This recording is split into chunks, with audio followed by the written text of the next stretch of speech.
I've known this stranger sitting in front of me my whole life. Someone like him, a version of him. He's scared out of his wits, lying through his teeth, trying to save his skin. He doesn't know it, but there's only one way out for him.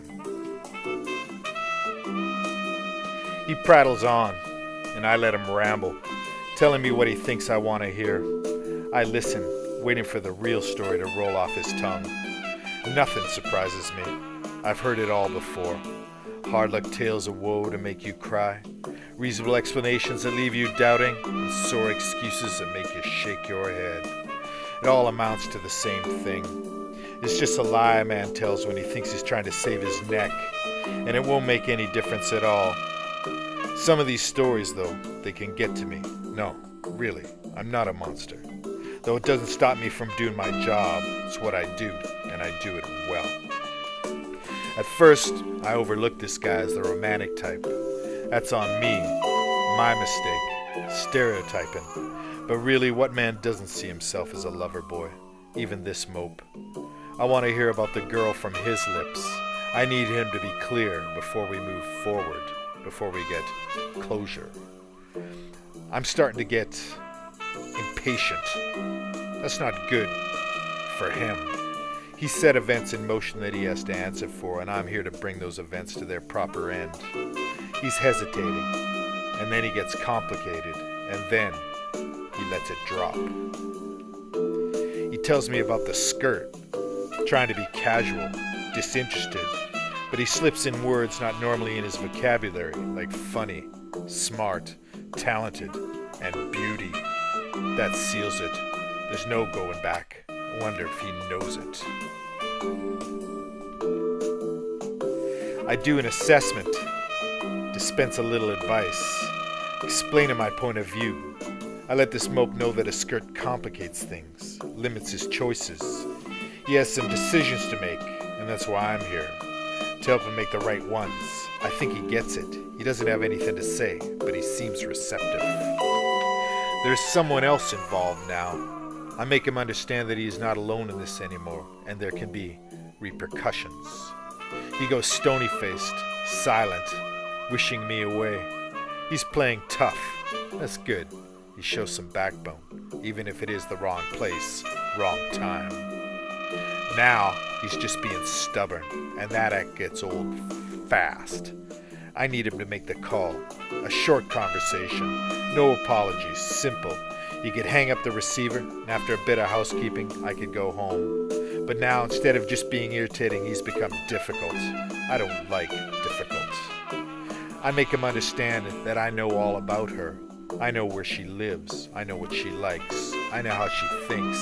I suggest we go by and see her. Let her know about his situation. The mope seems less than enthusiastic about this idea. In fact, I'd say he's downright opposed to it. One way or the other, Mr. Tough will fold. He can go down easy, or he can go down hard. It's his fall, his choice. As for me, I don't mind dishing out a bit of tough myself, in a purely therapeutic fashion. I find it really helps move the conversation forward. We see things my way. Faint of heart never saved fair of face. Isn't that how the saying goes? Maybe it's something else. I think he understands the finer points of my argument. He had his say, but I think we're pulling in the same direction now. I saw the light come on behind his eyes.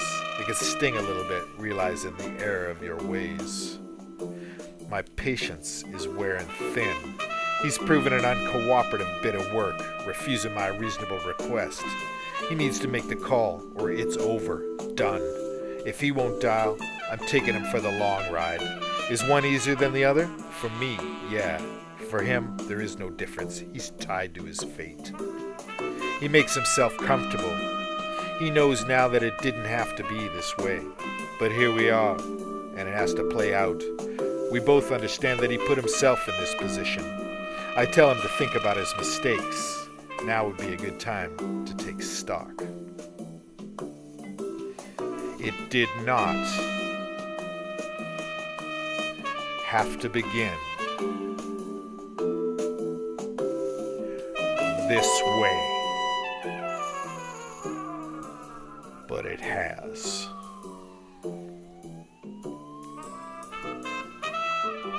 The truth be told, this is the part of the job I hate as much as he must. The driving around, finding the right place, finding the correct address. It's always got to be in some out-of-the-way location, some hard-to-find spot. Ah, there, I find it. He comes up out of the trunk, eyes blinking, white as paper, expecting the worst. I make him put on the coat and take the flowers. Man, he really doesn't know what he's doing.